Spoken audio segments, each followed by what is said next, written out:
In Salesforce, there are two kinds of views, the detail view and the list view. Let me explain. So if you go to one of the objects that we have, an account is an object, this is a list view. Recently viewed is a standard list view. All accounts is another list view. My accounts is another list view, and they only differ in the fields that we see here displayed in this list and the filters. So you see here my accounts, all accounts. Simple. And this is the list view and of an object, and if you look, for example, you open up this account, this is the detail view. If you go to contacts, this is the list view. If you open up Heinz Kolping, this is the detail view. Alright, so what can you do with these list views? You can change the fields and you can change the filters. Let's create a completely new list view, and let's do this with opportunities, because this is more interesting here now. We have this control, and we say, we call this big ops. And all users should be able to see this list view, so we are sharing it with all users. What we want to see, not only my opportunities, but all opportunities across the organization. Then we add another filter, which says the amount has to be greater than, let's say, 5,000 or 10,000. Why not? And then we do done and save. We can add as many filters as we want. For example, let's add another filter. The stage is not equal to closed won or closed lost. So we only want to see the open opportunities. And we save this, and we only see the open opportunities with a high amount, and we can filter them here by close date, by amount. So if you want to see the nearest close date, there the close date is even in the past. It has the highest amounts as well. So this is how you can work with list views. What you can also do is add little chart. You don't need always to open a report or dashboard. Sometimes a small chart in list view is enough. Here you see that in total the amount of these opportunities is 526k, and you see them divided by in which stage they are.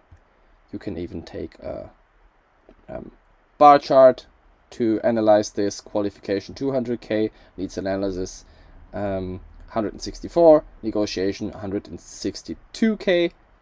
You have some charts here pre-selected by stage, by account, by fiscal period. But you can also go here and create a completely new chart. So you can do a horizontal bar chart where the aggregate type is not the amount, but just the count. The account name and grouping field, let's say stage, and then we go to save. So we see that we have 6 of the opportunities in qualification stage, 4 negotiation, and 3 in needs analysis. And yeah, we created a new chart here. There are two other ways to look at these opportunities. You can take the split view.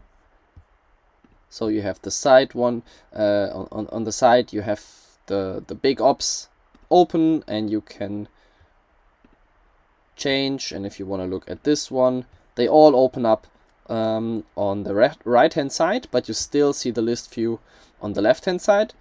You can close it and open it. But more important than the split view is, for example, the Kanban view, where you have your opportunities divided by stages. You can change this as well. You can change this in Kanban settings, create completely new Kanban views. You can group by, for example, opportunity owner. This would be really boring. I think we only have 2, but this is also possible. But let's change it back to stage. And you could, for example, just drag and drop opportunities from one stage to the other. If you see that there is a warning sign, it says take action to keep this deal moving, and you can even directly here create a new task. So you say follow up with this opportunity, and you can assign it even to someone, for example Lisa Moon, and she will have a new task on this account and will be remembered in 2 or 3 days to follow up with this account. One thing that is important as well, let's change back to the table, is how you can adjust these columns, and you can do this by the list view controls and select fields to display. So for example, you can add the created date, you can remove the opportunity owner alias, and yeah, maybe add last activity date. So you see here that we have only 2 opportunities with the last activity, the other ones don't have any activity at all. You see the created date. This is how you can adjust the list view fields that can be seen. One more thing, there is a functionality where you can edit the close date inline. So directly here I can edit the close date, save it. This is only possible if there is only one record type selected. To make sure that this works, you go to filter, add filter, and select opportunity record type. Right now this is not a field because there's only one record type, but if you would do this for accounts, for example, you would have to take care that there is account record type and there is only one record type selected. Otherwise the inline edit here wouldn't be possible. Alright, that was list views, and I hope it was helpful.